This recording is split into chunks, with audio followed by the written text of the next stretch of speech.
जय हिंद साथियों, आशा करते हैं आप अपने बिहार पुलिस परीक्षा की तैयारी अच्छे तरीके से कर रहे होंगे। दोस्तों, आप लोगों के डिमांड पर जो ज्ञान बिंदु वाले सर का बुक निकला है, जैसा कि आप स्क्रीन पर देख सकते हैं, यही वाला बुक, उसका डिस्कशन हम करवा रहे हैं अपने चैनल के माध्यम से।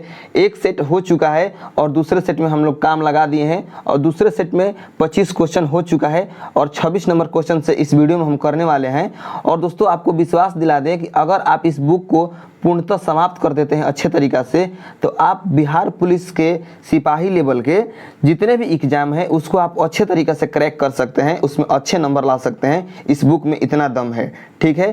तो हम इस वीडियो में 26 नंबर क्वेश्चन से शुरुआत करेंगे और इसमें हम डिस्कशन इतना अच्छे से करा रहे हैं कि आप खुद देखेंगे इस वीडियो को। अगर आपको वीडियो अच्छा लगेगा तो चैनल को सब्सक्राइब कीजिएगा और बेल आइकन को प्रेस करके जो है वीडियो को शेयर जरूर कर दीजिएगा, ठीक है, कि जिसके पास ये बुक नहीं पहुंच पाया है उसके पास मेरा वीडियो पहुंच जाए, ठीक है। तो चलिए देखते हैं 26 नंबर क्वेश्चन। 26 नंबर क्वेश्चन कह रहा है दोस्तों, पंडित जवाहरलाल नेहरू का जन्म किस वर्ष हुआ था? तो पंडित जवाहरलाल नेहरू का जन्म हुआ है 1889 ईस्वी में, ठीक है। अब इस क्वेश्चन के महत्वपूर्ण पॉइंट्स को देखते हैं। तो देखिए, महत्वपूर्ण पॉइंट्स में पहला पॉइंट्स है कि 16 वर्ष की आयु में वे यानी पंडित जवाहरलाल नेहरू हैरो विश्वविद्यालय लंदन गए 1905 ईस्वी में मई में, ठीक है। अक्टूबर 1907 में वे विश्व के सबसे बड़े विश्वविद्यालय कैम्ब्रिज के ट्रिनिटी महाविद्यालय में अध्ययन हेतु गए यानी पढ़ने गए, ठीक है। नेहरू का विवाह 8 फरवरी 1910 को दिल्ली में कमला से हुआ, ठीक है। नेहरू सर्वप्रथम गोपाल कृष्ण गोखले की सर्वेंट्स ऑफ इंडिया सोसाइटी से प्रभावित हुए, ठीक है। नेक्स्ट पॉइंट है कांग्रेस के लखनऊ अधिवेशन जो कि 1916 में हुआ था। उसी अधिवेशन में पहली बार नेहरू की मुलाकात जो है गांधी जी से हुई। इसी वर्ष नेहरू को तिलक और एनी बेसेंट द्वारा संचालित प्रोविंशियल होम रूल लीग का संयुक्त सचिव बना दिया गया, ठीक है। नेक्स्ट है दिसंबर 1921 में असहयोग आंदोलन के समय नेहरू को गिरफ्तार किया गया और जनवरी 1923 के अंतिम सप्ताह में मुक्त किया गया, ठीक है। नेक्स्ट पॉइंट है नेहरू जी ने गांधी द्वारा असहयोग आंदोलन को बंद करने के विरोध में रोष व्यक्त किया, ठीक है। नेक्स्ट पॉइंट है दिसंबर 1923 में काकीनाडा में कांग्रेस का वार्षिक अधिवेशन मौलाना अहमद अली की अध्यक्षता में हुआ, जिसमें कांग्रेस का सचिव नेहरू को बनाया गया, ठीक है। नेक्स्ट है कांग्रेस के लाहौर अधिवेशन जो कि दिसंबर 1929 में हुआ की अध्यक्षता जवाहरलाल नेहरू ने पहली बार किया।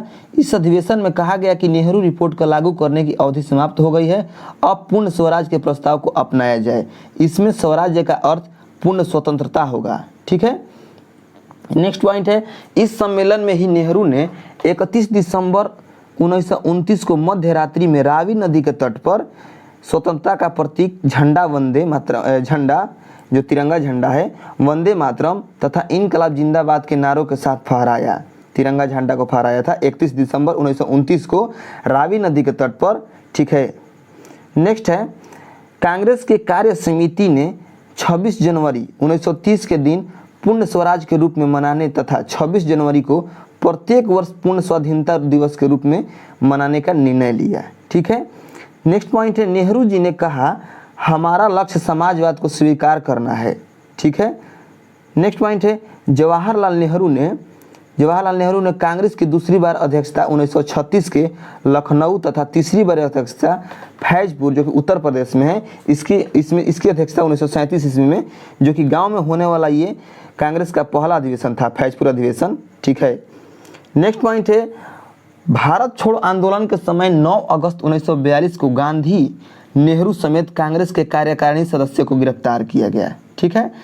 नेक्स्ट पॉइंट है 24 अगस्त 1946 को बेवेल ने नेहरू को अंतरिम सरकार के गठन के लिए निमंत्रण भेजा, ठीक है, जिसे बेवेल प्रस्ताव कहा जाता है।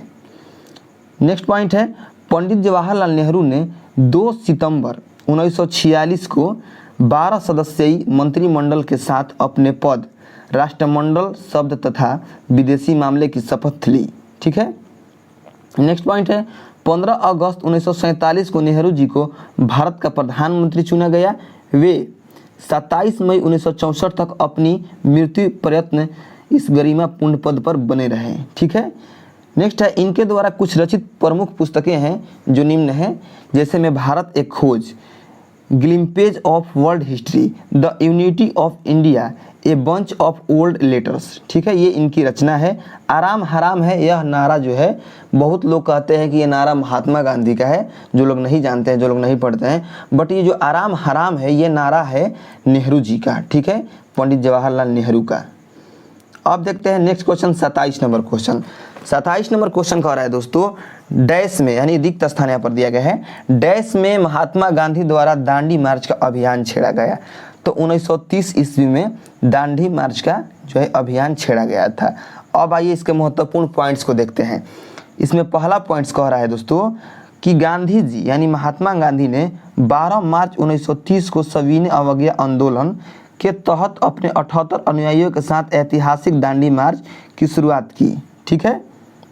नेक्स्ट पॉइंट है, यह साबरमती आश्रम अहमदाबाद से दांडी, जो कि नवसारी जिला गुजरात में है, करीब 240 मील लंबी पद यात्रा की, जो 6 अप्रैल 1930, 24 दिन की यात्रा थी ये, को दांडी में अवैध रूप से नमक बनाकर कानून तोड़ने के समाप्त हुई, ठीक है। नेक्स्ट पॉइंट है, इसके बाद ही सविनय अवज्ञा आंदोलन शुरू हुआ और व्यापक रूप से देश में फैल गया, ठीक है। नेक्स्ट है, दांडी यात्रा में बिहार से एकमात्र व्यक्ति जो थे वह थे गिरिवरधारी चौधरी। जो बिहार से जो व्यक्ति शामिल थे वह थे गिरिवरधारी चौधरी, जिनको कारो बाबू भी कहा जाता है, ठीक है। नेक्स्ट पॉइंट है, इस अभियान की तुलना सुभाष चंद्र बोस ने नेपोलियन के एल्बा से पेरिस मार्च तथा राजनीतिक सत्ता प्राप्ति सेतु मुसोलिनी के रोम मार्च से की थी, ठीक है। नेक्स्ट पॉइंट है, तमिलनाडु में गांधीवादी नेता सी राजगोपालाचारी यानी चक्रवर्ती राजगोपालाचारी ने तंजौर के समुद्री तट पर तिरुचिरापल्ली से वेदारण्यम तक नमक यात्रा की। नेक्स्ट पॉइंट है, मलाबार में वाइकोम सत्याग्रह के नेता के कलप्पन ने कालीकट से पिनोर तक यात्रा की, ठीक है। नेक्स्ट पॉइंट है, आंध्र प्रदेश में शिविरम सैन्य शिविरों के तर्ज पर मुख्यालय स्थापित किए गए थे। नेक्स्ट पॉइंट है कि पश्चिमोत्तर प्रांत के मुसलमानों ने खान अब्दुल गफ्फार खां, जिसे सीमांत गांधी भी कहा जाता है, के नेतृत्व में खुदाई खिदमतगार या लाल कुर्ती संगठन के साथ मिलकर आंदोलन चलाया, ठीक है। सविनय अवज्ञा आंदोलन का सबसे प्रबल रूप था वह बम्बई वर्तमान गुजरात के धरसाना में हुआ। यह सरोजनी नायडू, मणिलाल तथा इमाम साहब ने नमक कारखाने पर धरना दिया। इसका उल्लेख अमेरिकी पत्रकार वेब मिलर ने भी किया है, ठीक है। नेक्स्ट पॉइंट है, धरसाना धरने के समय गांधी जी पुणे की यरवदा जेल में थे, ठीक है। इनके साक्षात्कार को ब्रिटिश पत्रकार जॉर्ज स्लोकोम्ब ने प्रकाशित किया। नेक्स्ट पॉइंट है, इसी जेल में सॉन्ग्स फ्रॉम प्रिजन की रचना जो है गांधी जी के द्वारा की गई थी। जो यरवदा जेल है, पूना के यरवदा जेल, उसी जेल में जो गांधी जी हैं सॉन्ग्स फ्रॉम प्रिजन की रचना किए थे, ठीक है। नोट में दिया गया यहाँ पर कि टाइम मैगनीज ने, टाइम यहाँ पर मैगजीन होगा, ठीक है, यहाँ पर मैगनीज लिखा गया है, मैगनीज नहीं होगा, टाइम मैगजीन होगा। टाइम मैगजीन ने 1930 में गांधी जी को मैन ऑफ द ईयर के रूप में चुना था, ठीक है। नेक्स्ट क्वेश्चन है 28 नंबर क्वेश्चन, स्वराज मेरा जन्मसिद्ध अधिकार है और इसे मैं लेकर रहूँगा, ठीक है। यह कथन किसका है? तो आप लोग सभी लोग जानते हैं कि यह कथन है लोकमान्य बाल गंगाधर तिलक का, ठीक है। स्वराज मेरा जन्मसिद्ध अधिकार है और ये लेकर रहूँगा, ये जो है कथन है लोकमान्य बाल गंगाधर तिलक का, ठीक है। तो आइए इसके कुछ पॉइंट्स को देखते हैं जो बहुत इंपॉर्टेंट रहने वाला है, ठीक है। तो आपका पहला पॉइंट है, अप्रैल 1916 का होम रूल आंदोलन, जो कि स्वशासन आंदोलन भी कहा जाता है, तिलक द्वारा प्रारंभ किया गया था। यह नारा इसी आंदोलन के दौरान दिया गया था। 1916 का जो होम रूल आंदोलन था उसी में यह नारा दिया गया था कि स्वराज मेरा जन्मसिद्ध अधिकार है और मैं इसे लेकर रहूँगा, ठीक है। नेक्स्ट पॉइंट है, बाल गंगाधर तिलक का जन्म महाराष्ट्र के रत्नागिरी जिले में 23 जुलाई 1856 को हुआ था, ठीक है। नेक्स्ट पॉइंट है, दक्कन कॉलेज जो कि पूना, दक्कन कॉलेज से स्नातक डिग्री पास करने के बाद उन्होंने अपना सार्वजनिक जीवन न्यू इंग्लिश स्कूल की स्थापना से शुरू किया, ठीक है। नेक्स्ट पॉइंट है, इन्होंने पत्रिका निकाला वह था मराठा। इन्होंने पत्रिका मराठा का अंग्रेजी में तथा केसरी का मराठी में प्रकाशन किया, ठीक है। नेक्स्ट पॉइंट है, 1891 में भारतीय राष्ट्रीय कांग्रेस में आने के बाद उन्होंने आर्मी एक्ट रेसोल्यूशन को परिवर्तित करने पर बल दिया। ठीक है, नेक्स्ट पॉइंट है भारतीयों की चेतना को गौरवपूर्ण रूप से ढालने हेतु 1893 ईस्वी में गणपति उत्सव मनाने का आग्रह किया।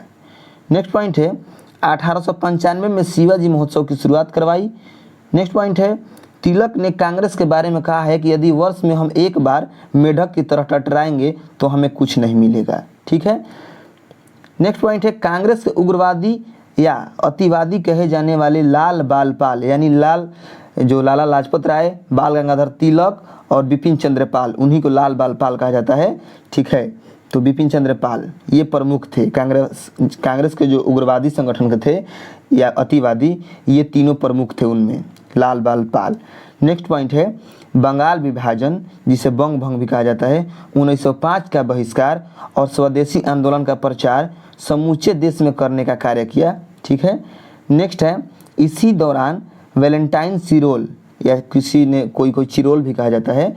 ठीक है, तो जो वैलेंटाइन सिरोल था उसने तिलक को भारतीय अशांति का जनक कहा है। ठीक है, तिलक ने मांडले जेल में रहने के दौरान भगवत गीता पर टीका लिखा। ठीक है, भगवत गीता पर टीका लिखा, टीका स्वरूप गीता रहस्य पुस्तक लिखी। ठीक है, नेक्स्ट पॉइंट है असहयोग आंदोलन की शुरुआत के समय में ही 1 अगस्त 1920 को तिलक जी की मृत्यु हो गई। ठीक है, नेक्स्ट पॉइंट है इनके स्मृति में आंदोलन को आर्थिक सहायता प्रदान करने हेतु तिलक स्वराज फंड की स्थापना की गई थी। ठीक है, नेक्स्ट पॉइंट है लाला लाजपत राय ने साइमन कमीशन वापस जाओ का नारा दिया था। किसने दिया था? साइमन कमीशन वापस जाओ का नारा लाला लाजपत राय ने। करो या मरो हे राम और अंग्रेजों भारत छोड़ो गांधी जी द्वारा कहा गया था। ठीक है, करो या मरो हे राम और अंग्रेजों द्वारा अंग्रेजों भारत छोड़ो ये गांधी जी द्वारा कहा गया था। ठीक है, सरदार जो पटेल थे, सरदार वल्लभ भाई पटेल, उन्होंने कर मत दो यानी टैक्स मत दो का नारा दिया था। नेक्स्ट क्वेश्चन है 29 नंबर क्वेश्चन, और 29 नंबर क्वेश्चन कह रहा है 1930 ईस्वी में बिहार में किसान आंदोलन का नेतृत्व किसने किया? तो 1930 ईस्वी में बिहार में जो किसान आंदोलन का नेतृत्व है ये किए थे स्वामी सहजानंद, यानी ऑप्शन नंबर आपका 20 सही उत्तर हो जाएगा। अब आइए इसके महत्वपूर्ण पॉइंट्स को जान लेते हैं। इसका पहला पॉइंट दिया गया है कि स्वामी सहजानंद सरस्वती का जन्म उत्तर प्रदेश के गाजीपुर जिले में 1889 ईस्वी में हुआ। ठीक है, उन्होंने पूर्वी उत्तर प्रदेश व बिहार के जागीरदारी उत्पीड़न के खिलाफ किसानों को संगठित कर किसान आंदोलन चलाया। नेक्स्ट पॉइंट है 4 मार्च 1928 को किसान सभा की औपचारिक रूप से स्थापना की गई तथा नवंबर 1929 में सोनपुर मेला में बिहार प्रांतीय किसान सभा की विधिवत स्थापना की हुई और स्वामी सहजानंद इसके प्रथम अध्यक्ष बने। इसके उपरांत वे पूरे देश में सर्वमान्य किसान नेता के रूप में उभरे। ठीक है, नेक्स्ट पॉइंट है उनके द्वारा यानी स्वामी सहजानंद के द्वारा 1936 ईस्वी में अखिल भारतीय किसान सभा का गठन लखनऊ में किया गया। इसके प्रथम अध्यक्ष स्वामी सहजानंद तथा महासचिव प्रोफेसर NG रंगा थे। ठीक है, प्रोफेसर NG रंगा थे। नेक्स्ट पॉइंट है स्वामी सहजानंद सरस्वती ने भूमिहार ब्राह्मण तथा लोक संग्रह नामक पत्रिका का संपादन किया। ठीक है, नेक्स्ट पॉइंट है उनके निस्वार्थ सेवा का भाव को देखते हुए जन समूह के बीच उन्हें किसान प्राण के रूप में पुकारा जाने लगा।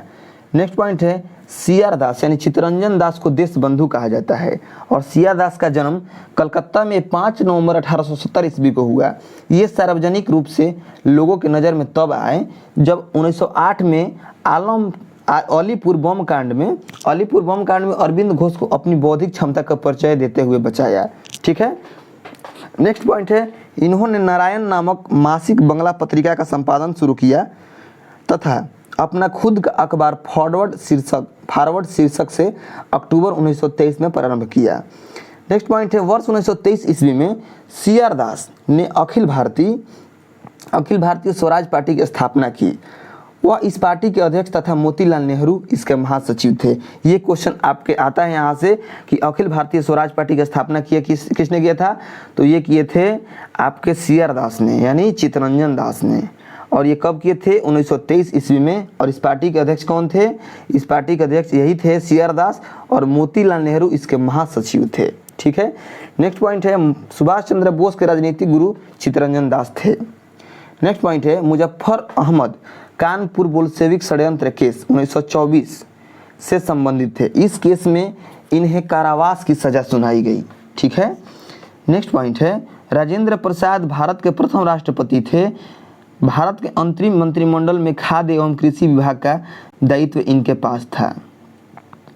नेक्स्ट पॉइंट है इन्हें देश रत्न या आजाद शत्रु की उपाधि महात्मा गांधी ने दिया था। डॉक्टर राजेंद्र प्रसाद को आजाद शत्रु की उपाधि या देश रत्न की उपाधि महात्मा गांधी ने दी थी। कांग्रेस के बंबई अधिवेशन 1934 में हुआ था और उसकी अध्यक्षता डॉक्टर राजेंद्र प्रसाद ने की थी। ठीक है। नेक्स्ट क्वेश्चन है 30 नंबर क्वेश्चन। 30 नंबर क्वेश्चन कह रहा है नील दर्पण के लेखक कौन थे? तो नील दर्पण के आपके जो लेखक हुआ है दीनबंधु मित्र, यानी ऑप्शन नंबर डी इसका सही उत्तर हो जाएगा। ठीक है।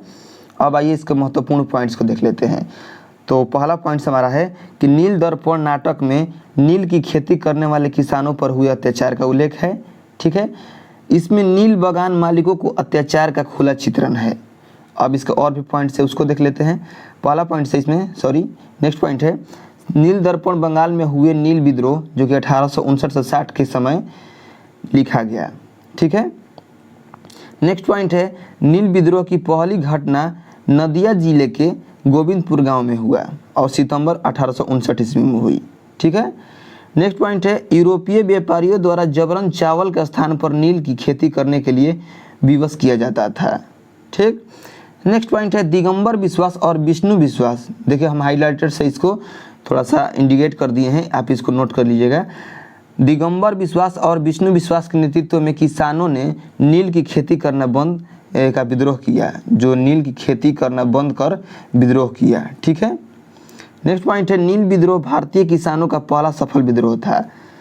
नील समस्या की जांच करने के लिए सरकार ने नवंबर 1860 में नील आयोग का गठन किया। ठीक है। इसके उपरांत यह विद्रोह समाप्त हो गया। नेक्स्ट पॉइंट है शरत चंद्र चटर्जी बंगला के सुप्रसिद्ध उपन्यासकार एवं लघु कथाकार थे। नेक्स्ट पॉइंट है इनका प्रसिद्ध उपन्यास श्रीकांत था, जिसका 1922 ईस्वी में ऑक्सफोर्ड यूनिवर्सिटी प्रेस से अंग्रेजी रूपांतरित प्रकाशित हुआ। ठीक है। नेक्स्ट पॉइंट है इनके देवदास उपन्यास पर आधारित हिंदी फिल्म भी बनी है। नेक्स्ट पॉइंट है कि बंकिम चंद्र चटर्जी द्वारा आनंद मठ और दुर्गेश नंदिनी लिखा गया था। नेक्स्ट पॉइंट है रविंद्रनाथ ठाकुर की रचना गीतांजलि। ठीक है। अंग्रेज संस्करण, इसका अंग्रेजी संस्करण हुआ है 1912 में, और गोरा जो है इसका उपन्यास है रविंद्रनाथ ठाकुर की the crescent moon the office है। ठीक है। जो रविंद्रनाथ ठाकुर की रचना है वह है गीतांजलि, और एक है गोरा, और एक है the crescent moon the post office. ठीक है। ये है रविंद्रनाथ ठाकुर की तीनों रचनाएं। नेक्स्ट है प्रमुख पुस्तक एवं उनके लेखक। तो मतलब यहाँ पर पुस्तकों के कुछ नाम दिया गया है और उनके लेखकों का नाम दिया गया है, जो कि बहुत ही महत्वपूर्ण रहने वाला है, उसको आप याद कर लीजिएगा। तो देखिए अनहैप्पी इंडिया, ये इस पुस्तक का लेखक कौन है? तो Lala Lajpat Rai. The story of my deportation, इस पुस्तक का लेखक कौन है? तो ये भी है लाला लाजपत राय। ठीक है। नेक्स्ट है बंदी जीवन। तो बंदी जीवन पुस्तक का लेखक कौन है? तो ये है सचिंद्र सान्याल। सत्यार्थ प्रकाश के लेखक कौन है? ये हैं दयानंद सरस्वती। इंडिया डिवाइडेड पुस्तक के लेखक doctor Rajendra Prasad. Riddles in Hinduism के डॉक्टर भीमराव अम्बेडकर। ठीक है। पाकिस्तान या भारत का विभाजन Bhimrao Ambedkar. Annihilation of caste, ये भी भीमराव अम्बेडकर की रचना है। ठीक है। अब देखते हैं 31 नंबर क्वेश्चन। 31 नंबर क्वेश्चन कह रहा है ब्रिटिश हाउस ऑफ कॉमन में सर्वप्रथम किस भारतीय ने आर्थिक निष्कासन का सिद्धांत की भर्त्सना की थी? ठीक है। तो आपका 31 नंबर क्वेश्चन का सही उत्तर हो जाएगा ऑप्शन नंबर ए दादा भाई नौरोजी।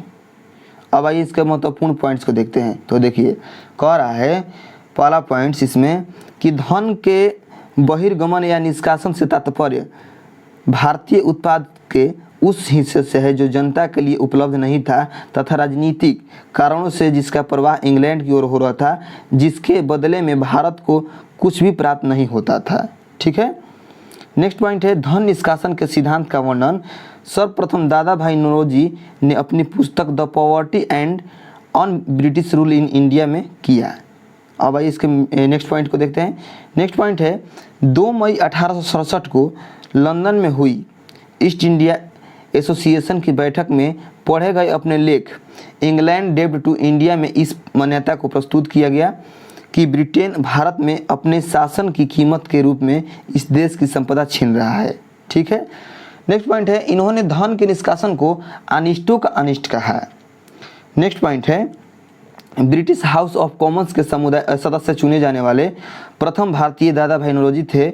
इन्होंने लिबरल पार्टी के उम्मीदवार के रूप में किंग्सबरी से 1892 में चुनाव जीता था। ठीक है। नेक्स्ट पॉइंट है वर्ष 1896 ईस्वी में कांग्रेस वर्ष 1896 ईस्वी में कांग्रेस के कलकत्ता अधिवेशन में नौरोजी के आर्थिक निष्कासन सिद्धांत को स्वीकार कर लिया गया। तो आर्थिक निष्कासन सिद्धांत को कब स्वीकार किया गया? 1896 ईस्वी में। ठीक है, जो कलकत्ता में अधिवेशन हुआ था उसमें।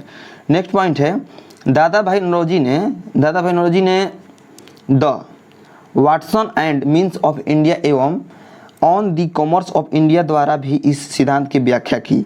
नेक्स्ट पॉइंट है गोपाल कृष्ण गोखले ने भी 1901 ईस्वी में इंपीरियल लेजिस्लेटिव काउंसिल के बजट पर भाषण के दौरान इस सिद्धांत को प्रस्तुत किया। ठीक है।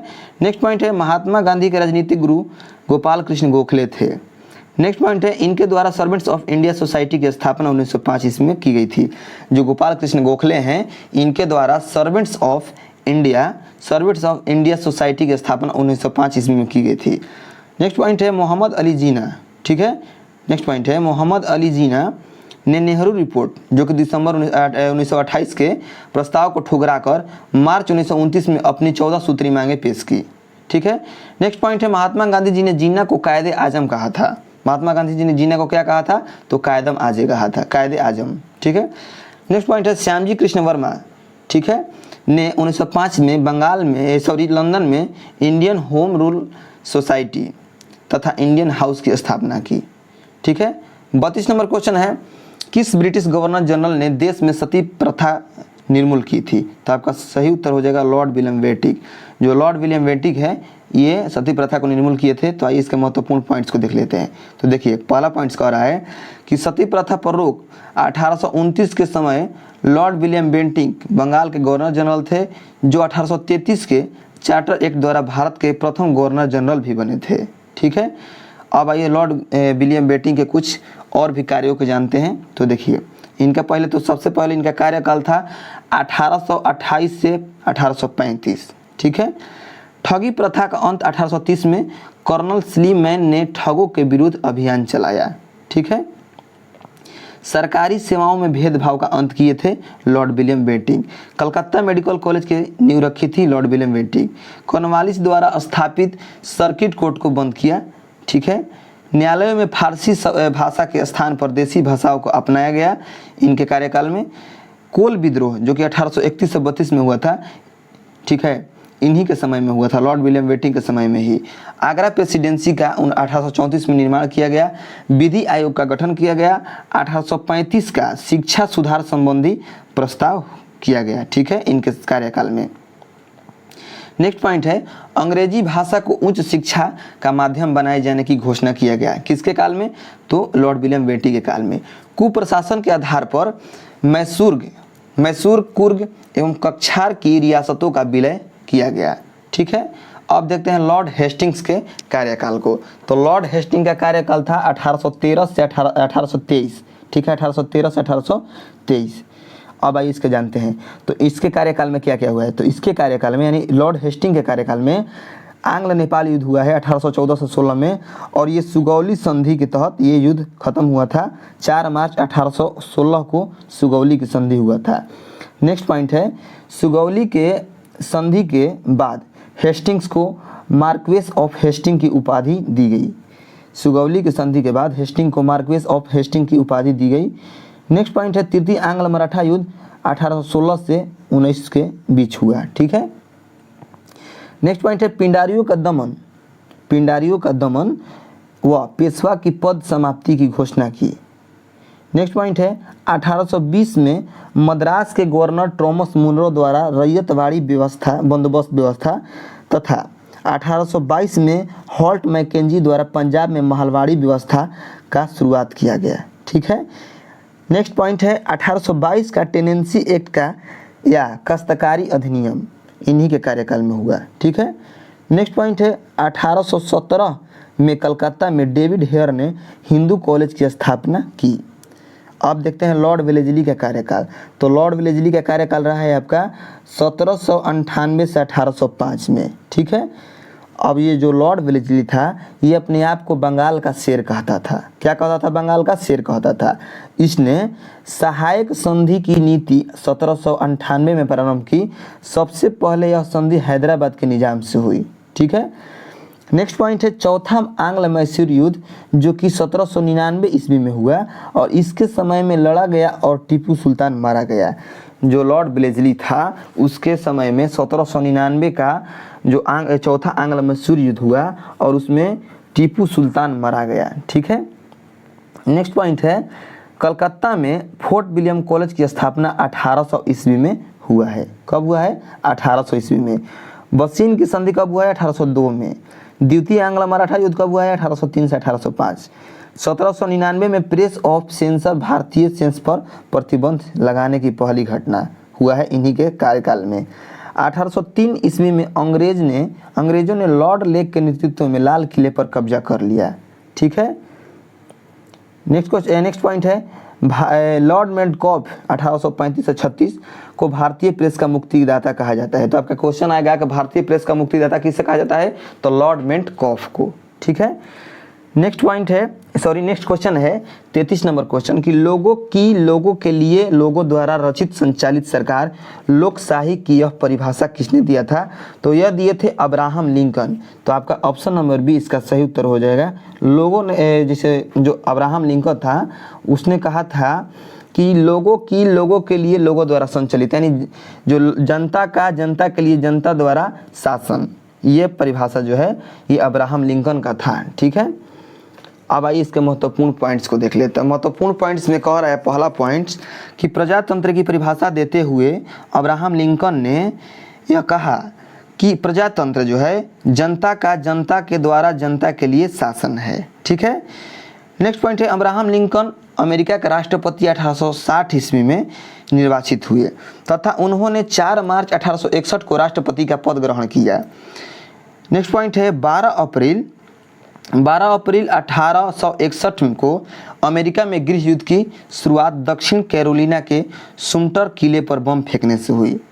नेक्स्ट पॉइंट है प्रो एल्सन का मानना है कि गृह युद्ध का मौलिक कारण दास प्रथा थी। ठीक है, नेक्स्ट पॉइंट है अमेरिका के इतिहास में इसे भाई भाई का युद्ध या गृह युद्ध एवं उत्तर तथा दक्षिण का युद्ध कहा गया है। ठीक है, नेक्स्ट पॉइंट है इस संघर्ष के अंत में अब्राहम लिंकन के अथक प्रयासों के कारण 1 जनवरी 1863 में दास प्रथा की समाप्ति की घोषणा की गई। ठीक है, नेक्स्ट पॉइंट है लिंकन ने अर्थात अब्राहम लिंकन ने अमेरिका का यथार्थ रूप से संयुक्त राष्ट्रीय निर्माण किया। उसने दासता का उन्मूलन कर समाज को नव ज्योति का प्रदान किया। ठीक है, नेक्स्ट पॉइंट है अमेरिकी गृह युद्ध 26 मई 1865 को समाप्त हुआ।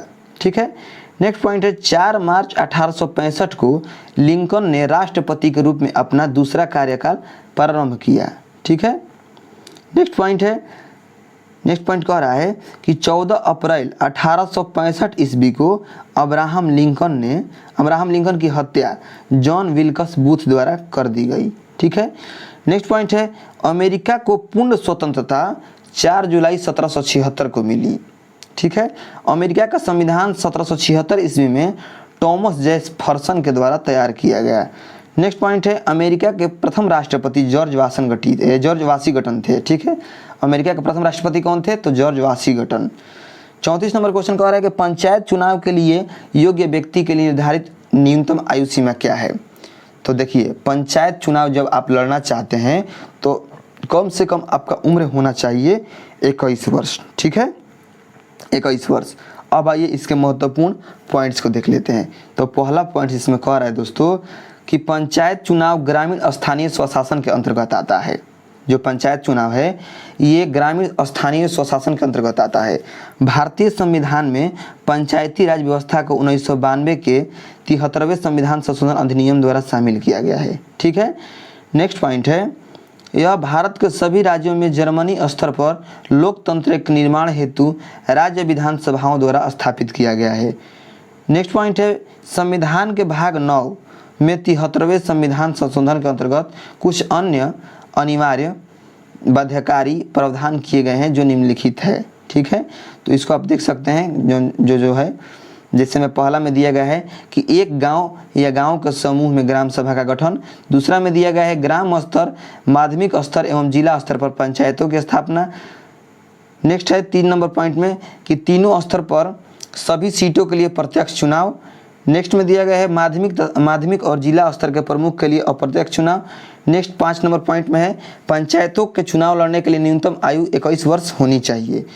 छठा में कह रहा है कि सभी स्तरों पर अनुसूचित जाति एवं जनजातियों, ठीक है, सदस्य एवं प्रमुख दोनों के लिए आरक्षण। 7वां नंबर पॉइंट कह रहा है कि सभी स्तरों पर 1/3 पद महिलाओं के लिए आरक्षित। 8वां पॉइंट कह रहा है कार्यकाल 5 वर्ष का होना चाहिए तथा किसी पंचायत का कार्यकाल समाप्त होने के 6 माह की अवधि के भीतर चुनाव हो जाने चाहिए। ठीक है, नेक्स्ट पॉइंट है 9 नंबर पॉइंट। ठीक है, 9 नंबर पॉइंट कह रहा है कि पंचायती राज संस्थानों में चुनाव कराने के लिए राज्य निर्वाचन आयोग की स्थापना। 10 नंबर पॉइंट है पंचायत की वित्तीय स्थिति की समीक्षा करने के लिए प्रत्येक 5 वर्ष बाद एक राज्य वित्त आयोग की स्थापना की जानी चाहिए। ठीक है, ये 35 नंबर क्वेश्चन को देखते हैं। 35 नंबर क्वेश्चन कह रहा है कि बलवंत राय मेहता समिति ने किस प्रकार के पंचायती राज की संरचना की सिफारिश की। तो आपका सही उत्तर हो जाएगा ऑप्शन नंबर बी, त्रिस्तरीय। ठीक है, 3 स्तरीय। अब आइए इसके महत्वपूर्ण पॉइंट्स को देखते हैं। तो इसका पहला पॉइंट कह रहा है कि बलवंत राय मेहता समिति का गठन जनवरी 1957 में भारत सरकार के सामुदायिक विकास कार्यक्रम 1952 तथा राष्ट्रीय विस्तार सेवा 1953 द्वारा किए गए कार्यों की जांच और उनके बेहतर ढंग से कार्य करने के लिए उपाय सुझाने के लिए किया गया। जो बलवंत राय मेहता समिति का गठन है ये जनवरी 1957 में तो किया गया। क्यों किया गया? जो सामुदायिक विकास कार्यक्रम था 1952 में जिसका स्थापना हुआ था और राष्ट्रीय विस्तार सेवा जो कि 1953 में किए गए इनके कार्यों द्वारा उसका जांच करने के लिए इस समिति का गठन किया गया, बलवंत राय मेहता समिति का गठन। ठीक है, नेक्स्ट पॉइंट है इस समिति ने नवंबर 1957 को अपनी रिपोर्ट सौंपी। किस समिति ने? तो बलवंत राय मेहता समिति ने लोकतांत्रिक विकेंद्रीकरण स्वायत्तता की योजना की सिफारिश की जो अंतिम रूप से पंचायती राज के रूप में जाना गया। ठीक है, इनकी सिफारिश इस प्रकार थी 3 स्तरीय पंचायत पद्धति। ठीक है, 3 स्तरीय पंचायती पद्धति। पहले स्तर पर ग्राम पंचायत, पंचायत स्तर पर ग्राम पंचायत, ब्लॉक स्तर पर पंचायत समिति और जिला स्तर पर जिला परिषद। ठीक है, अब आइए देखते हैं नेक्स्ट पॉइंट। नेक्स्ट पॉइंट में कह रहा है कि ग्राम पंचायत की स्थापना प्रत्यक्ष रूप से चुने गए प्रतिनिधियों द्वारा तथा पंचायत समिति एवं जिला परिषद का गठन अप्रत्यक्ष रूप से चुने गए सदस्यों द्वारा होना चाहिए। नेक्स्ट पॉइंट है जिला परिषद का अध्यक्ष जिलाधिकारी को होना चाहिए। ठीक है, नेक्स्ट पॉइंट है समिति की इन सिफारिशों को राष्ट्रीय विकास परिषद द्वारा जनवरी 1858 में स्वीकार किया गया। ठीक है, नेक्स्ट पॉइंट है 2 अक्टूबर 1959 को राजस्थान के नागौर जिले में तत्कालीन प्रधानमंत्री पंडित जवाहरलाल नेहरू द्वारा भारत में पहली बार पंचायती राज स्थापना किया गया। ठीक है, अब आइए देखते हैं भारत में पंचायती राज से संबंधित कुछ और भी समितियां हैं उनको। ठीक है, तो देखिए एक है अशोक मेहता समिति, ये द्विस्तरीय मॉडल का पंचायत समिति का गठन किया था।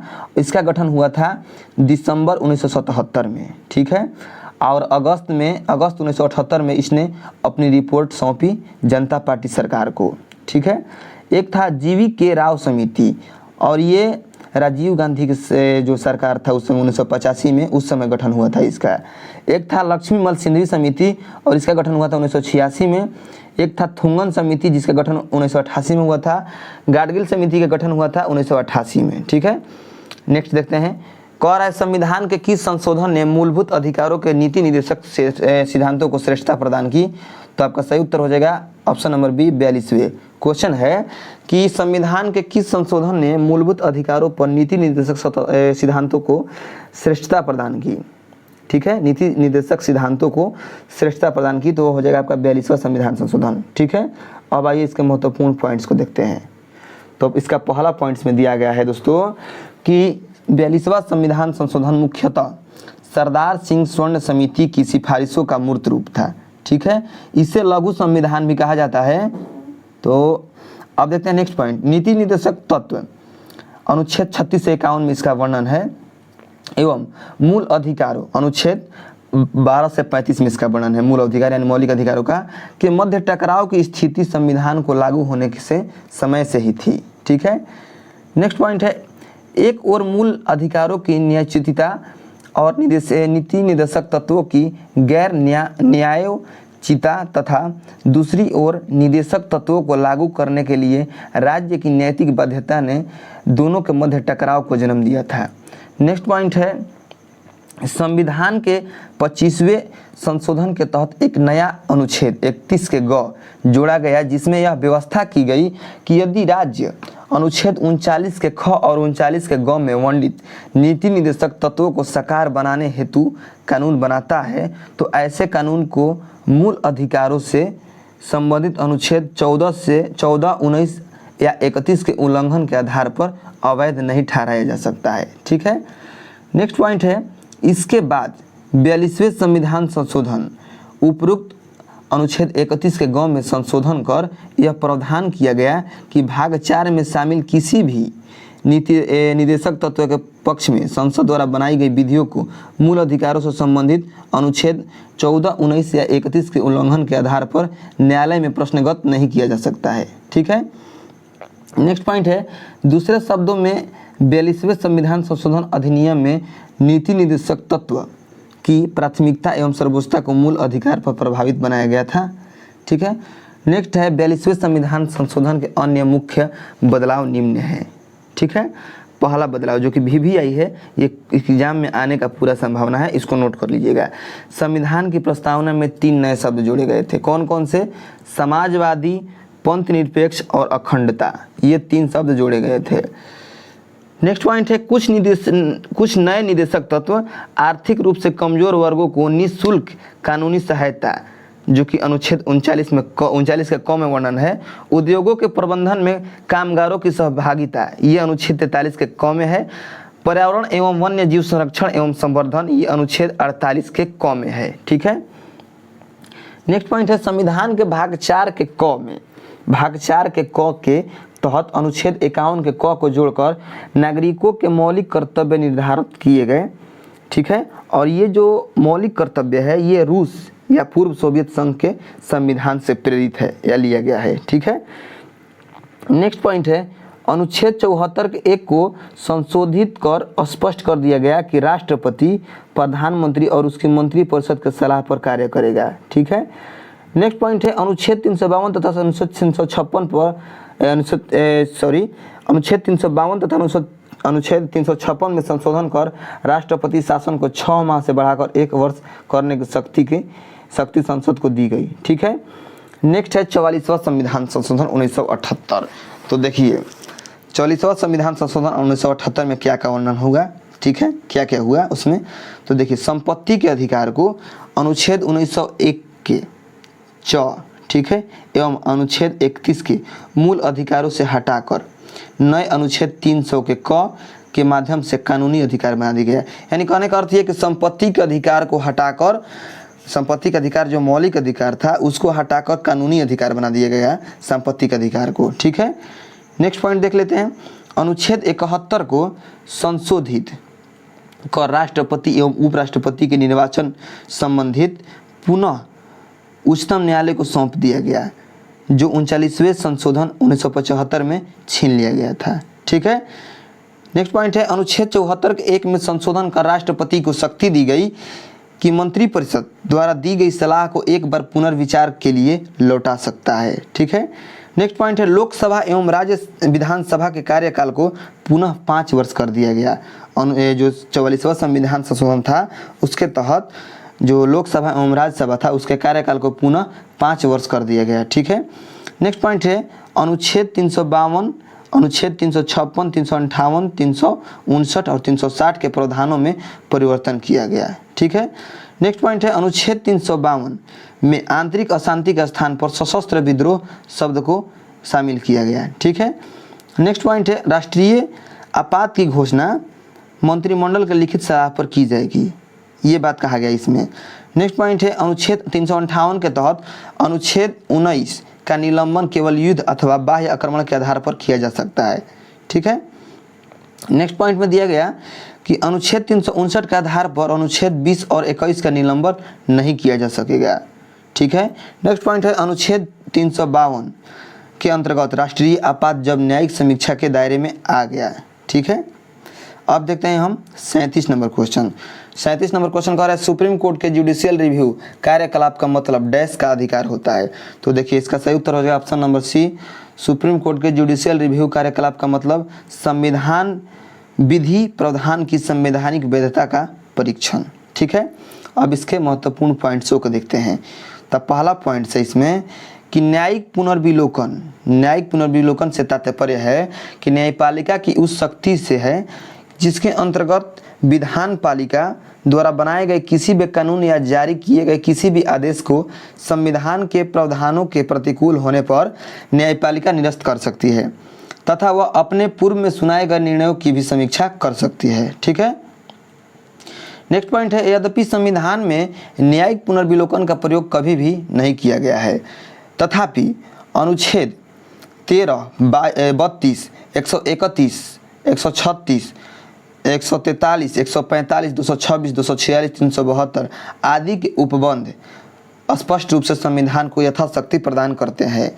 नेक्स्ट पॉइंट है 1980 में मिनर्वा मिल्स मामले में सर्वोच्च न्यायालय ने स्पष्ट किया कि न्यायिक पुनर्विलोकन सामान्य स्थितियों में मूल ढांचे का हिस्सा है। ठीक है। 38 नंबर क्वेश्चन कह रहा है किस राज्य के मुख्यमंत्री की नियुक्ति किसके द्वारा की जाती है। तो ये किया जाता है राज्यपाल के द्वारा। तो आपका ऑप्शन नंबर डी इसका सही उत्तर हो जाएगा। ठीक है। अब इसके महत्वपूर्ण पॉइंट्स को देखते हैं। पहला पॉइंट से इसमें कि अनुच्छेद 164 में प्रावधान है कि राज्य के मुख्यमंत्री की नियुक्ति राज्यपाल करेगा। ठीक है। अनुच्छेद 163 जो महत्वपूर्ण पॉइंट्स है उसको हम आपको फोकस कर रहे हैं। ठीक है।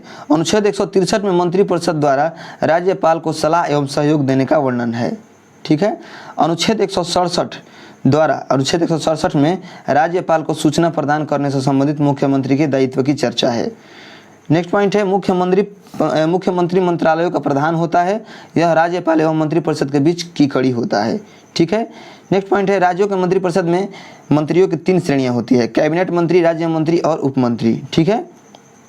नेक्स्ट पॉइंट है संविधान के भाग 6 में अनुच्छेद 153 से 167 के अंतर्गत संविधान के भाग 6 में अनुच्छेद 153 से 167 के अंतर्गत राज्य के कार्य के बारे में बताया गया है। ठीक है। राज्यपाल राज्य का संवैधानिक प्रमुख होता है। राज्यपाल जो है राज्य का संवैधानिक प्रमुख होता है। जिस प्रकार राष्ट्रपति देश का संवैधानिक प्रमुख होते हैं उसी प्रकार राज्यपाल राज्य का संवैधानिक प्रमुख होता है। ठीक है। नेक्स्ट पॉइंट है यह राज्य के मुखिया जो कि मुख्यमंत्री को कहते हैं की सलाह पर कार्य करता है जो राज्यपाल है। ठीक है। अब देखते हैं राज्यपाल से संबंधित महत्वपूर्ण अनुच्छेद। तो देखिए अनुच्छेद 153 में राज्यों के राज्यपाल। ठीक है। इसमें ये कहा गया है कि राज्यों में एक राज्यपाल होंगे। ठीक है। अनुच्छेद 154 में राज्यपाल की कार्यपालिका शक्ति का वर्णन है। अनुच्छेद 155 में राज्यपाल की नियुक्ति राष्ट्रपति करते हैं, इसमें ये बात कहा गया है। अनुच्छेद 156 में कार्यकाल सामान्यतः 5 वर्ष का होगा। ठीक है। अनुच्छेद 157 और 58 में अर्हताएँ दिया गया है। 159 में राज्यपाल की शपथ की चर्चा है। 160 में आकस्मिक परिस्थितियों में राज्यपाल के कार्य की चर्चा है। 161 में राज्यपाल की क्षमादान की शक्ति को प्राप्त है। ठीक है। 213 में अनुच्छेद 213 में अध्यादेश जारी करने की शक्ति प्राप्त है। 233 में राज्यपाल द्वारा जिला न्यायाधीशों की नियुक्ति की शक्ति प्राप्त है राज्यपाल को। ठीक है। 39 नंबर क्वेश्चन कह रहा है उच्च न्यायालय के कोई न्यायाधीश सेवानिवृत्ति के बाद निजी तौर पर वकालत का व्यवसाय किस स्तर पर और कहां तक कर सकता है। तो आपका आंसर हो जाएगा ऑप्शन नंबर डी, समान स्तर या उच्च स्तरीय अन्य किसी भी न्यायालय में। ठीक है। अब आइए इसके महत्वपूर्ण पॉइंट्सों को देखते हैं। तब पहला पॉइंट इसमें कह रहा है दोस्तों कि उच्च न्यायालय का सेवानिवृत्ति स्थायी न्यायाधीश भारत में उच्चतम न्यायालय और उच्च न्यायालय के अलावा किसी भी न्यायालय में अथवा प्राधिकारी के सामने बहस अथवा कार्य नहीं कर सकता है। ठीक है, नेक्स्ट देखते हैं इसका नेक्स्ट पॉइंट। कह रहा है कि इससे यह सुनिश्चित होता है कि वे भविष्य में किसी लाभ की आशा से किसी के साथ पक्षपात ना करे।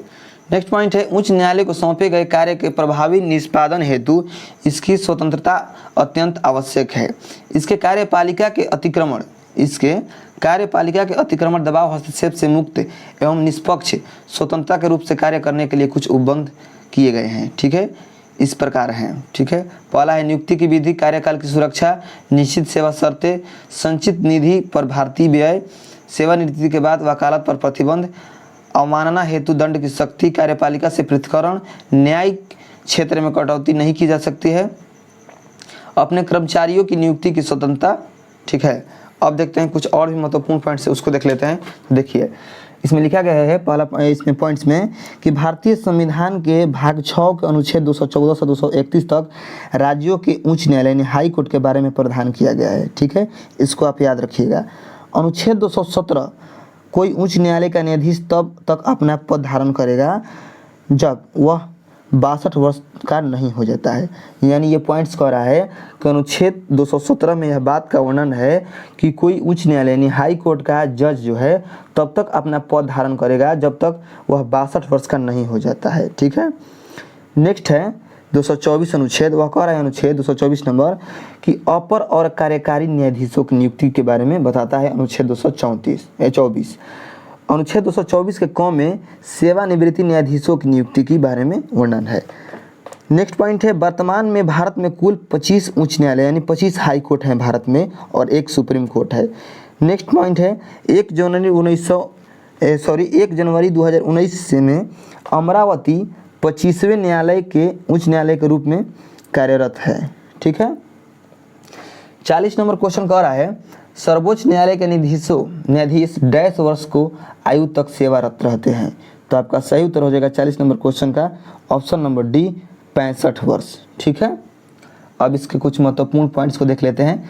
देखिए सर्वोच्च न्यायालय यानी सर्वोच्च न्यायालय कहने का अर्थ है ये कि सुप्रीम कोर्ट से संबंधित प्रावधान संविधान के भाग 5 के अध्याय 4 के अनुच्छेद 124 से 147 के तक में वर्णित है। ठीक है, न्यायाधीशों का कार्यकाल अनुच्छेद 124 के 2 में नियुक्ति की प्रक्रिया के अंतर्गत आता है।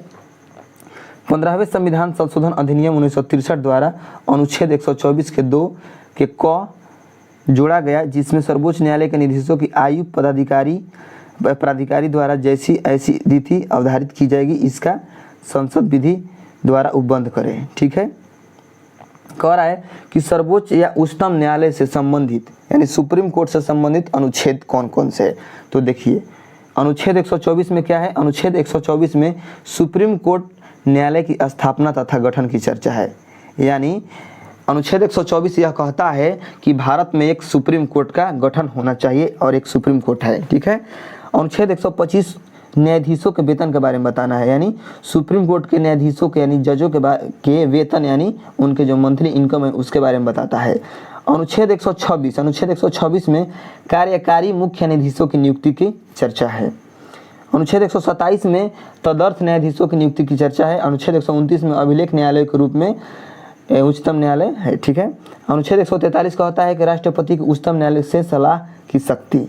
ठीक है, अब देखते हैं कुछ 41 नंबर क्वेश्चन। 41 नंबर क्वेश्चन कह रहा है कि फ्रेंच ओपन टेनिस 2014 का पुरुष एकल का विजेता कौन है। तो उस समय विजेता थे ये राफेल नडाल। ठीक है, 2014 में।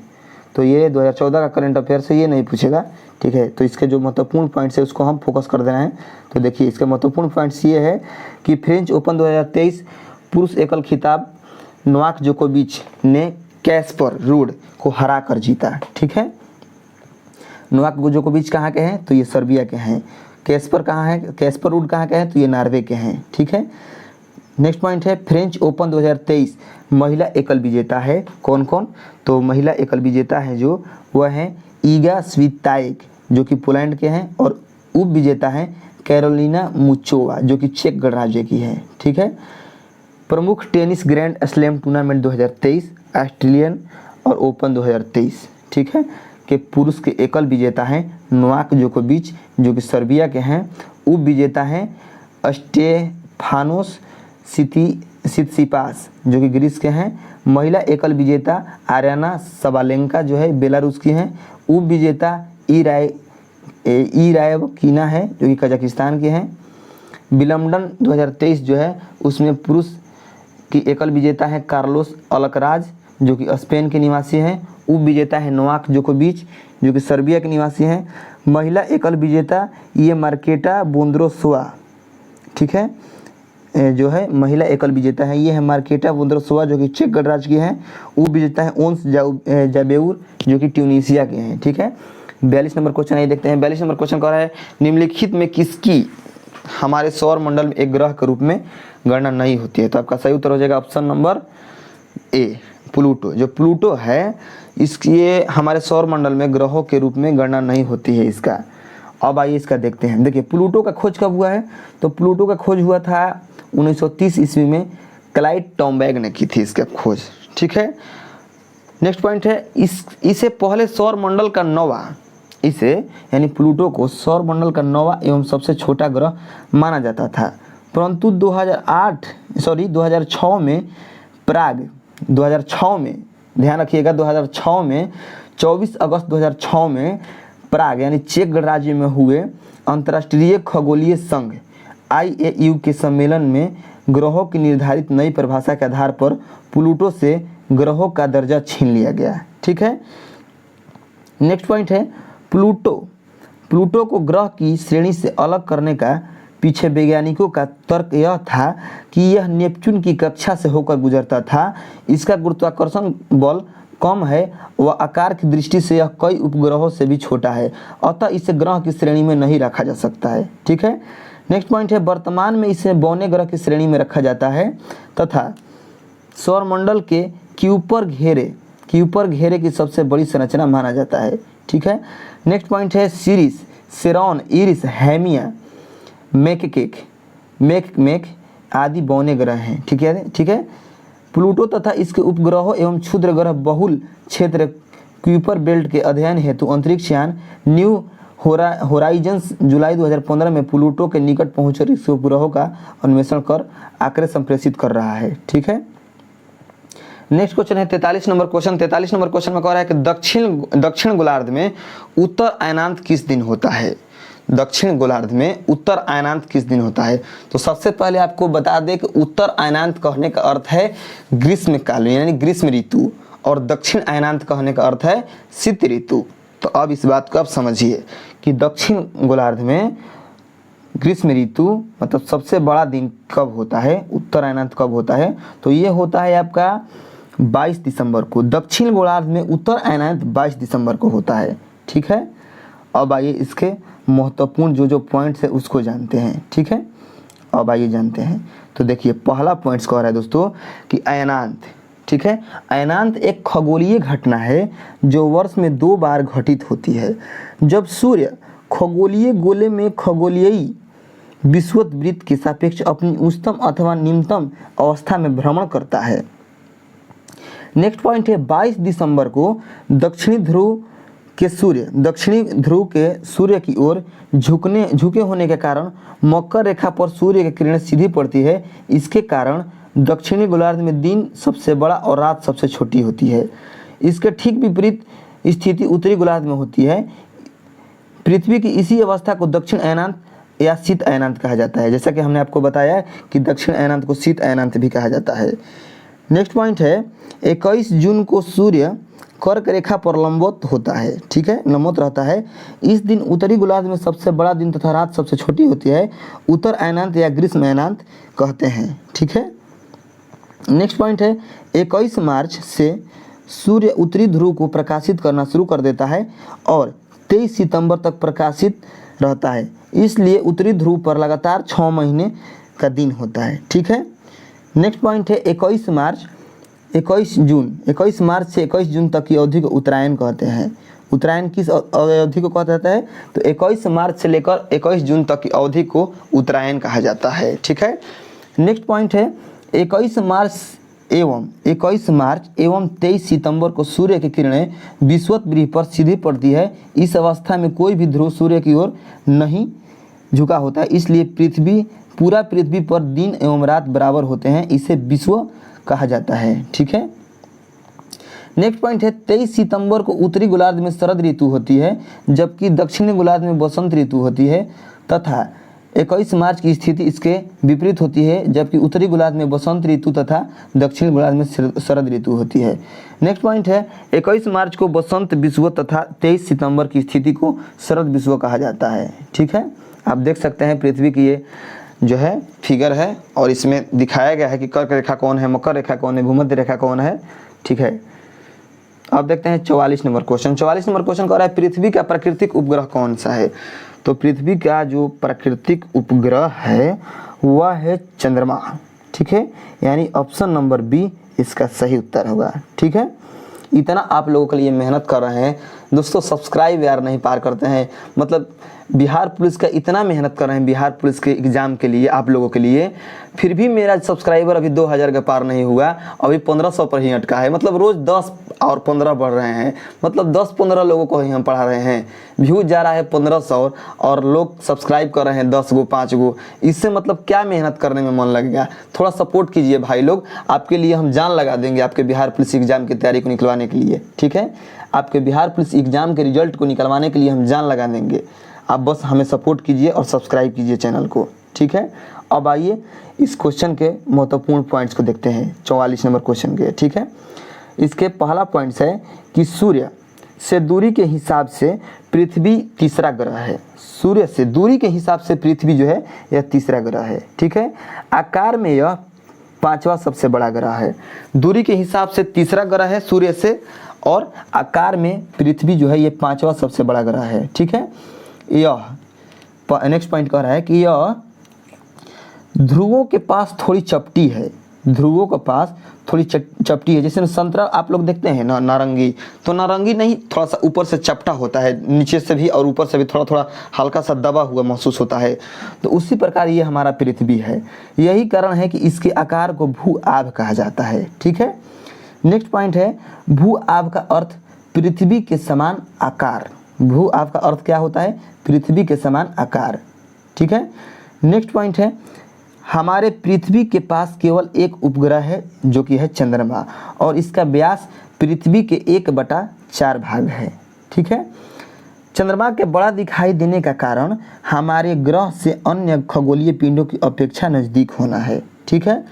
नेक्स्ट पॉइंट है यह पृथ्वी से लगभग 3,84,400 किलोमीटर दूर है। आपका क्वेश्चन यहाँ से आएगा कि ये बताइए कि पृथ्वी से चंद्रमा की दूरी कितनी है, तो 3,84,400 किलोमीटर। ठीक है।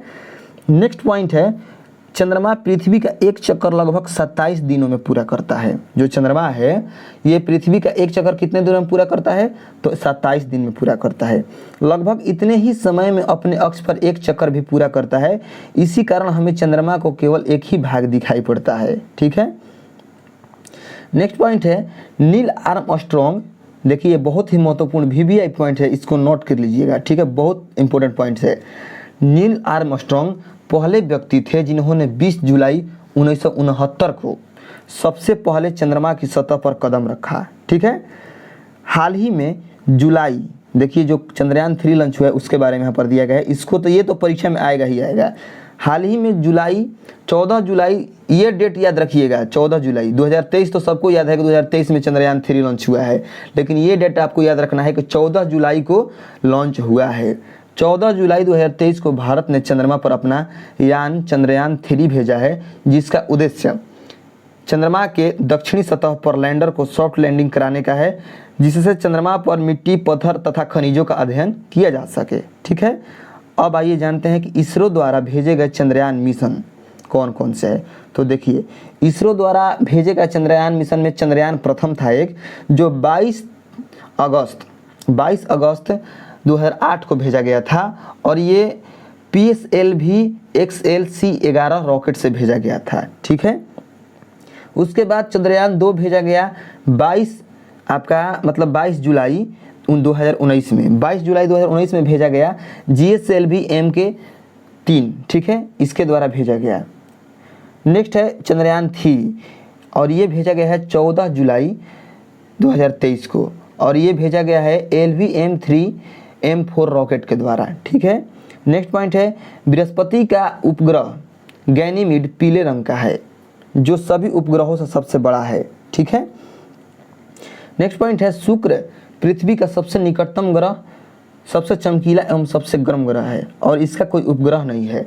शुक्र के बारे में ये प्रश्न आता है कि वह कौन सा ग्रह है जिसका एक भी उपग्रह नहीं है, तो वह होगा आपका शुक्र। ठीक है, और शुक्र जो है पृथ्वी से सबसे निकट है और सबसे चमकीला भी है और सबसे गर्म ग्रह भी शुक्र ही है। ठीक है, नेक्स्ट पॉइंट है नेपच्यून यानी वरुण। वरुण जो है सूर्य से सबसे दूर स्थित है और इसके चारों ओर अति शीतल मीथेन का बादल छाया हुआ है। इसका प्रमुख उपग्रह ट्रिटोन है। ठीक है, नेक्स्ट है किसी वस्तु का चंद्रमा पर भार पृथ्वी पर उसके भार का 1/6 भाग होता है। ठीक है, 1/6 भाग होता है किसी वस्तु का भार। अब देखते हैं 45 नंबर क्वेश्चन। 45 नंबर क्वेश्चन कह रहा है दिल्ली से हावड़ा चलने वाली राजधानी एक्सप्रेस गुजरती है। तो 45 नंबर क्वेश्चन का आपका सही उत्तर हो जाएगा ऑप्शन नंबर सी, जो दिल्ली से हावड़ा तक जाती है राजधानी एक्सप्रेस।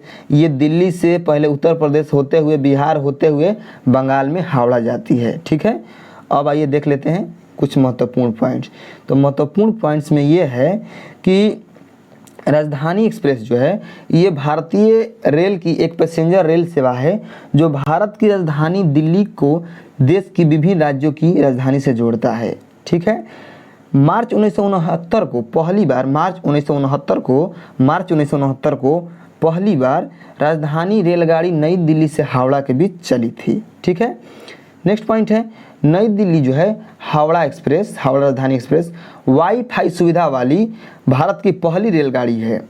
नेक्स्ट पॉइंट है देश में सबसे लंबा दूरी तय करने वाली जो रेलगाड़ी है वह है विवेक एक्सप्रेस, जो कि डिब्रूगढ़ जो कि असम में है, वहाँ से कन्याकुमारी जो कि तमिलनाडु में है, डिब्रूगढ़ से कन्याकुमारी तक 4286 किलोमीटर की दूरी तय करके जाती है। ठीक है, तो ये देश में यानी हमारे भारत देश में सबसे लंबी दूरी तय करने वाली गाड़ी कौन सी है, तो वह है आपके विवेक एक्सप्रेस। ठीक है, नेक्स्ट पॉइंट है भारत की सबसे तेज चलने वाली रेलगाड़ी है वंदे भारत एक्सप्रेस और ये 180 किलोमीटर प्रति घंटा इसका न्यूनतम चाल है। ठीक है, इसका जो मतलब कम से कम ये 180 किलोमीटर प्रति घंटा की चाल से चलती है, बाकी इससे आगे भी बढ़ सकता है। ठीक है, 46 नंबर क्वेश्चन कह रहा है गीतांजलि एक्सप्रेस डैश के बीच चलती है।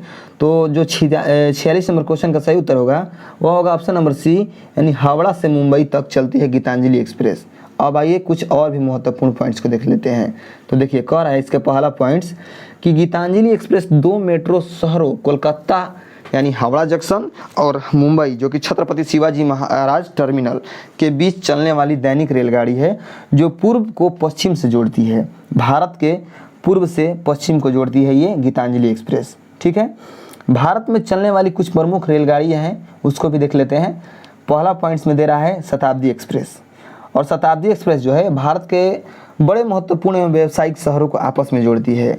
जो भारत के बड़े शहर हैं और महत्वपूर्ण व्यावसायिक शहर हैं उनको आपस में जोड़ती है शताब्दी एक्सप्रेस। ठीक है, इसे वर्ष 1988 ईस्वी में श्री जवाहरलाल नेहरू, पंडित जवाहरलाल नेहरू भारत के प्रथम प्रधानमंत्री जो हैं उनके जन्म शताब्दी के उपलक्ष्य में शुरू किया गया।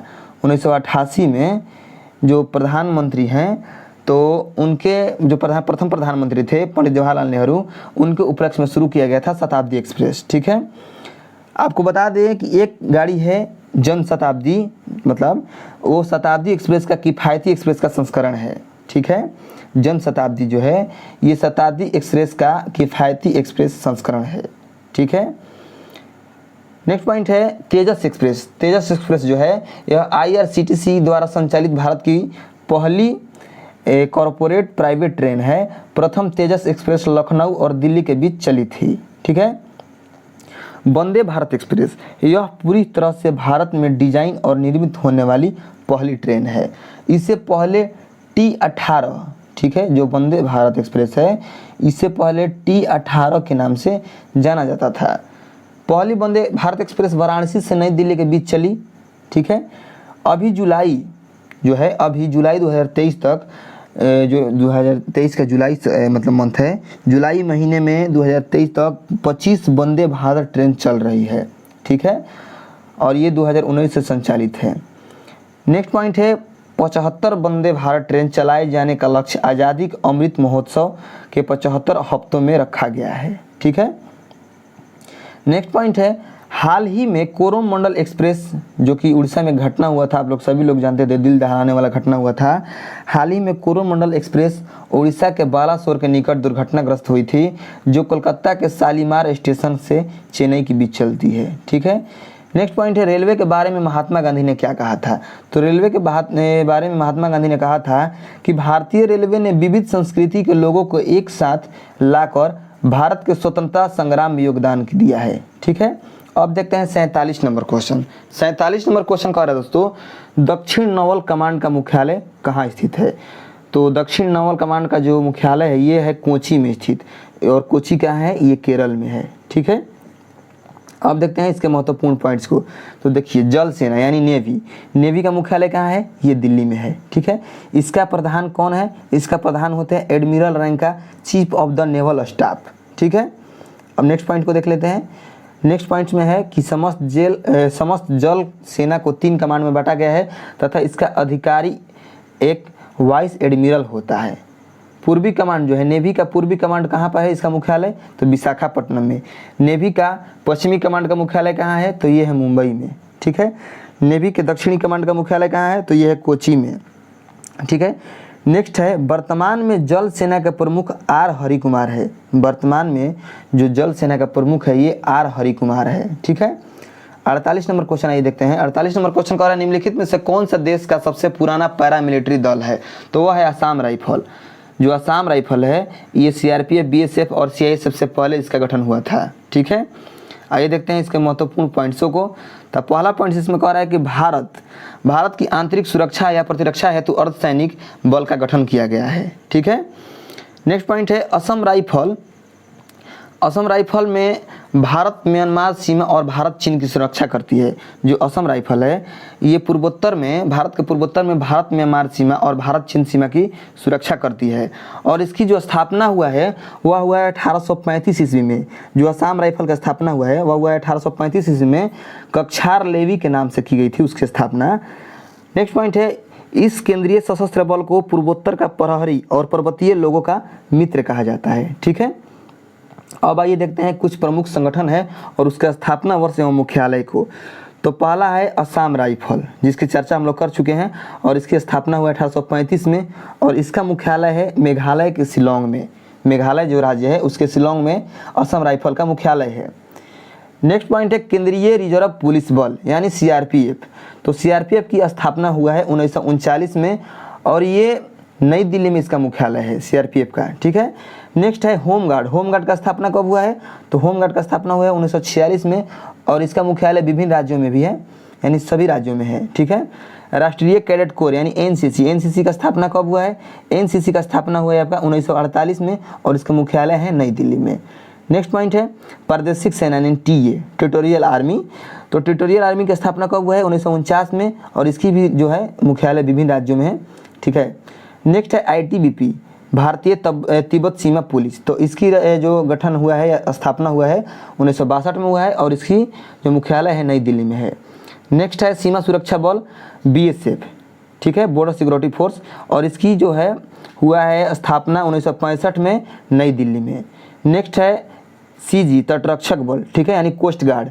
तो कोस्ट गार्ड की जो स्थापना हुआ है वह हुआ है 1978 में, और इसकी जो मुख्यालय है नई दिल्ली में है। ठीक है, नेक्स्ट है राष्ट्रीय सुरक्षा गार्ड यानी एनएसजी। एनएसजी कमांडो आप नाम सुनते होंगे। तो एनएसजी का गठन हुआ है आपका 1984 में, और इसकी मुख्यालय है नई दिल्ली में। और त्वरित कार्य बल यानी आरएएफ का जो गठन हुआ है यानी स्थापना हुआ है वो हुआ है 1992 ईस्वी में। ठीक है, 49 नंबर क्वेश्चन कह रहा है पूर्व नेवल कमांड कहाँ स्थित है। तो पूर्व नेवल कमांड स्थित है आपका विशाखापट्टनम में, यानी पूर्व नेवी का कमांड जो है, नेवी का पूर्वी कमांड कहाँ स्थित है, तो वो हुआ है आपका विशाखापट्टनम में। ठीक है, 50 नंबर क्वेश्चन कह रहा है निम्नलिखित में कौन भारत का राष्ट्रगीत है। तो वह है वंदे मातरम। ठीक है, भारत का जो राष्ट्रीय गीत है वह है वंदे मातरम, और वंदे मातरम के रचयिता है बंकिम चंद्र चटर्जी। ठीक है, इसके और भी महत्वपूर्ण पॉइंट्स है उसको देख लेते हैं। पहला पॉइंट इसमें कह रहा है कि राष्ट्रीय गीत को 24 जनवरी 1950 को स्वीकार किया गया, जो उनके उपन्यास आनंद मठ से लिया गया। जो बंकिम चंद्र चटर्जी का उपन्यास है आनंद मठ, वहाँ से लिया गया है वंदे मातरम गीत। ठीक है, इसे सर्वप्रथम 1896 के कलकत्ता अधिवेशन में, कांग्रेस के कलकत्ता अधिवेशन में रहमतुल्लाह सयानी की अध्यक्षता में गाया गया। ठीक है, नेक्स्ट पॉइंट है भारतीय संसद। भारतीय संसद के अधिवेशन का प्रारंभ जनगण मन से और समापन वंदे मातरम के गायन से होता है। ठीक है, नेक्स्ट पॉइंट है भारत का राष्ट्रगान जनगण मन को भी 24 जनवरी 1950 को स्वीकार किया गया। ठीक है, राष्ट्रगान के रूप में।